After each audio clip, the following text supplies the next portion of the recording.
Hello everyone, this will be a reading of Chapter 2 of Field Trips Always End Terribly, written by Itslivybear on AO3 and read by I Don't Know What This Ship Sent Help.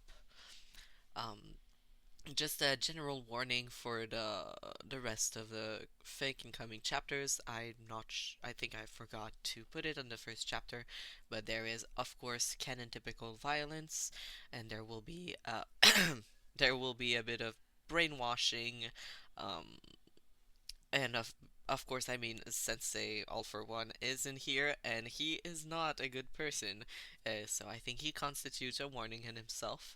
Having said that, let's get right into it. So, Chapter 2. You again? Give it a rest, buddy. Summary. Finding himself in the bar, Izuku is met by a sinister presence. Alright, take stock of the situation. He was in a bar that seemed poorly lit, albeit well stocked, with a few doors here and there and an old TV on the bar. No one is here. The doors might lead to the outside. Time to leave. As soon as his feet shifted to try one of the doors, a voice cut through the air like a knife. "And who might you be?" He whirled back around, head thudding painfully against his bruised ribs. There hadn't been anyone in here, he had checked. So where was the voice coming from? The portal man? Kurogiri? It's rude not to answer questions, you know. Now facing the right direction, Izuku's eyes zeroed in on the TV, which had apparently been on. He squinted, seeing the words audio only on the screen. Still, there was no way he was going to respond. "Very well, if you don't want to give me your name, perhaps you can tell me why you're here. You look awfully young to be a villain." "I'm not a villain!" He couldn't help himself, the words stumbling out. He clenched his fist, wishing he hadn't dropped the knife as the monster grabbed him, but it was far too late for that now. God, what must Aizawa be thinking right now? He had been in terrible shape when Izuku had been tossed through the misty portal. Crap, what about his mom? "My mistake. Still, that does not explain what you're doing here, Midoriya Izuku." He stiffened, giving a stuttering gasp. I, I don't know what you're talking about." "Quirkless. How interesting. I wonder why Tomura had you sent here. Tell me, why are you here?" He didn't answer, but suddenly he sank to his knees, pressure and fear blinding his head and leaving him unable to breathe. This guy wasn't even in the room and he had this much presence? As quickly as it had manifested, it disappeared. "I won't ask again." He said something about a rogue and joining the party. I don't know, didn't understand. He was always an impulsive boy. He'll be able to enlighten me when he returns, no doubt. Tell me about yourself, young Izuku." He flinched at the use of his given name, eyes darting to the door. Something told him he wouldn't get very far if this man. Was he sensei? Thought he would try to run. So he remained on the floor, arranging his feet to get more comfortable, but still able to dart away at a moment's notice. I mean, I'm pretty boring. Nothing special about me at all. "Oh, come on. You don't expect me to believe that when Tomura took a liking to you instead of outright killing you. Do not try to lie to me." He gulped. Well, there went that avenue. "I really don't know. He was hurting my teacher and I just moved. I couldn't let him kill Sensei, so I took out a knife and fought him." "A knife? Intriguing. Go on." Well, we fought. He kept disintegrating my knives, but I have more than a few, which I think made him mad. He said something about a high dex stat too, which I think means dexterity, maybe? "It does. Tomura likes to see the world through the lens of a video game. It helps him understand things better. How interesting, however, that he did not simply get annoyed at you." I mean, he looked pretty mad by the fifth knife. "Fifth?" Yeah, he would get rid of one and I would pull out another one. I think it made him mad. He said something about infinite knives, then he made the Nomu grab me. "How many knives did you have?" At least 10? There was a boom of unexpected laughter that sent chills down his spine, and he shifted with a shiver, trying to shake off the feeling of discomfort. How intriguing. A hero student with no quirk, armed with only close to a dozen knives. You are certainly amusing, I'll give you that. Izuku's mind screamed that he really didn't want to be amusing to this man. Who are you? Me, you can call me Sensei. Yep, got it in one. I am Tomura's benefactor, of a sorts.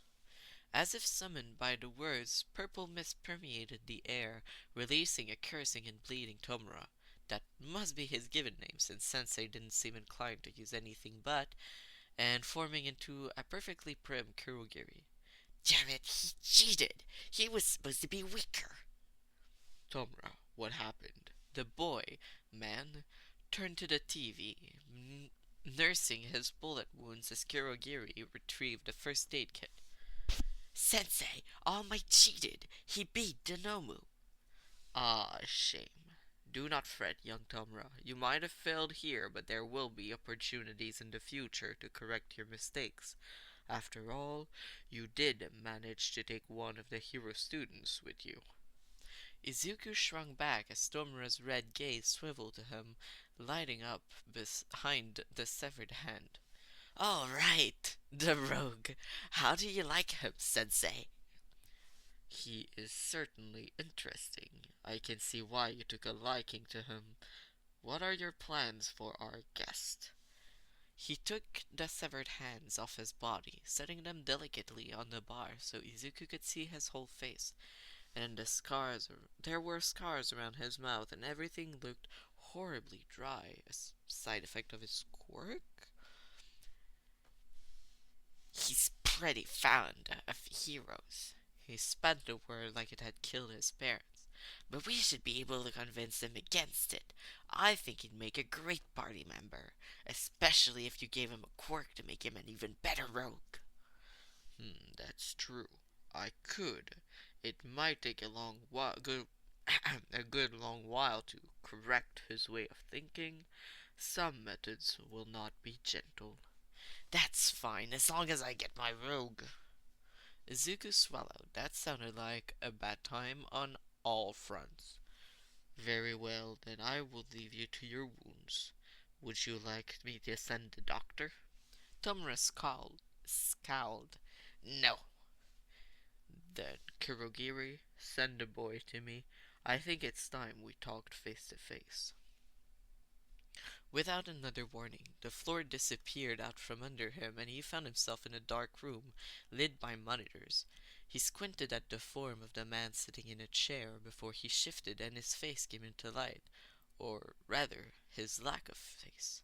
Aside from his mouth, Sensei's face was a motley of scars, depressions where his eyes should be, and bald as an egg. A tube stuck out of his throat, probably to help him breathe, and Izuku could do nothing but swallow as the man seemed to inspect him. So lovely to see you face to face. I would have come to you, but...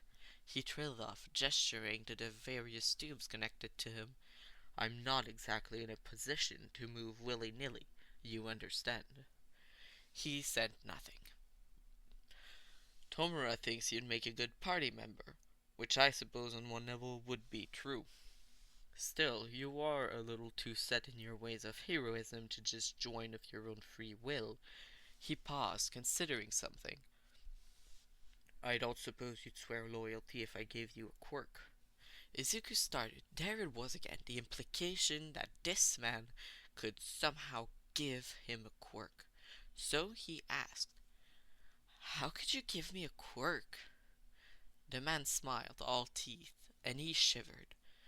Simple. My quirk allows me to take and give quirks at will. I have quite a store built up and could give you any one you wanted. Of course, that also means I could take back any quirk I gave you, or I could take quirks from all your little hero friends. Sure, you were trying to be a quirkless hero, but do you think they'd be willing to try the same? He tensed, thinking of Uraraka, Ida, Tsu, Kachan. No way any of them would fare well without their quirks. They had had them for their whole lives, and to have them suddenly ripped away would no doubt leave them reeling, maybe even to the point of no recovery. No, a shame, I thought not. You seem far too morally sound to consider it, but that certainly would have made this all the more easier. Still, I promised Omura I'd get him a rogue, did I not? Izuku didn't have time to react before a large hand was placed on his head. Let's begin, shall we? He heard a scream. Oh, that was his own, before he blacked out. Aizawa Shoda stared at the spot he watched Midoriya disappear into, where the two villains had gone not 5 minutes earlier, and his eyes burned. He was beat up, sure, and Hisashi was trying to coral him into going with the paramedics, but he couldn't help himself. He had been training with the kid knives for months now, and to just sit back and watch helplessly as that monster grabbed him and tossed him right into the villain's lair was a little too much for him. He had failed his kids, all of his kids, and he finally let himself get dragged away. Asui and Mineta, who had been near him, looked the most shell-shocked, but Uraraka was a close second. Friends. They were friends, and they watched their classmate and friend get taken. Even Bakugo, self-proclaimed hater of the quirkless boy, looked stunned, trying to push off the medics, looking him and his broken arm over. Police showed up to take people's statement as he, 13, and a few other kids were loaded into ambulances and rushed to the hospital. He wasn't even as injured as he could have been, since Midoriya had drawn the main villain's attention, getting knife after knife disintegrated, those cruel fingers so close to taking off skin.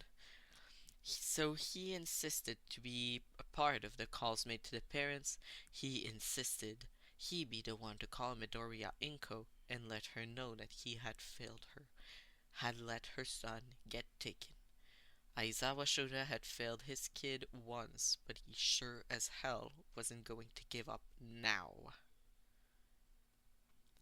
He was going to get his kid back. And there we go. So that was the second chapter of Field Trips Always End Terribly. Once again, give love to the author. The original work, go leave a kudos. I absolutely love this fig. Once again, I'm excited to read it again.